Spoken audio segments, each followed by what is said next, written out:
Lundi 9 octobre dernier a eu lieu une journée amicale de découverte intitulée Handy Flying.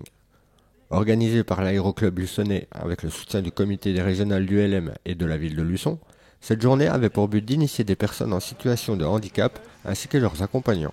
Notre fédération régionale, que j'ai l'honneur de présider, organise régulièrement sur différentes bases ULM ou aérodromes des réunions de ce genre où on privilégie l'inclusion des gens en situation de handicap dans la pratique de l'ULM. Pour sa première édition sur la base ULM des Guiffettes, c'est une quinzaine de personnes de l'accueil de jour, la plaine de Luçon, qui sont venues faire leur baptême de l'air. C'est une journée handivol, c'est-à-dire faire plaisir à tous ceux qui sont handicapés, leur donner l'impression de liberté et puis de profiter de moments qui sont utiles et qui sont très agréables pour eux. Le club du LM Luçonnais avait mis à disposition 4 appareils pour permettre aux participants d'explorer le ciel. Ces ULM, ultra légers motorisés, comprenaient 2 autogires, un hydravion et un avion guépard, donnant l'opportunité de voler et de découvrir la région pendant une vingtaine de minutes. On a décollé de Luçon, de la base des Guiffettes. Ils ont passé derrière Saint-Denis-du-Perret. Saint-Denis-du-Perret sont remontés à Saint-Michel-en-Lerme. Saint-Michel-en-Lerme, la pointe de l'Aiguillon.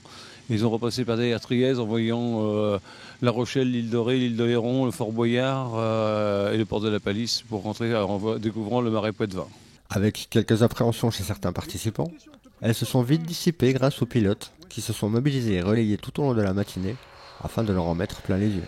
Ils le prennent très bien, ils ont les yeux qui brillent, ils regardent, les yeux sont trop petits pour tout voir et ça dure que 20 minutes, mais je vous assure c'est très intensif pour eux, très important.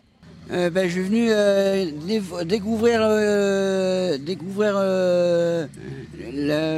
l'ULM.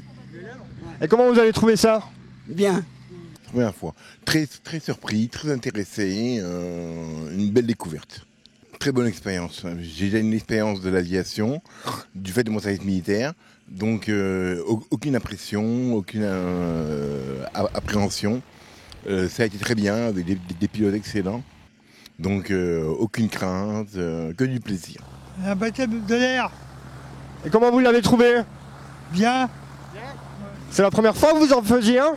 Ouais. Les conditions de vol optimales ont permis aux organisateurs de partager leur passion avec des personnes en situation de handicap.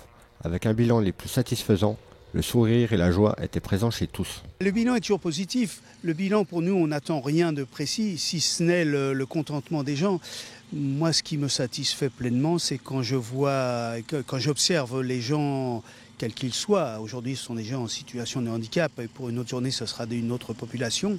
Quand je vois les gens descendre de la machine avec les yeux qui brillent, pour moi, c'est une journée qui est gagnée, quoi. C'est mon seul objectif. Après, moi, je ne fais que subventionner des actions. J'organise ces journées-là. J'ai des subventions pour ça et je les organise, c'est tout. Mais mon objectif, c'est surtout de voir le contentement des gens. Un défi relevé avec brio par tous les participants pour s'imprégner d'images et de sensations qui, sans aucun doute, feront voltiger les esprits dans les cieux.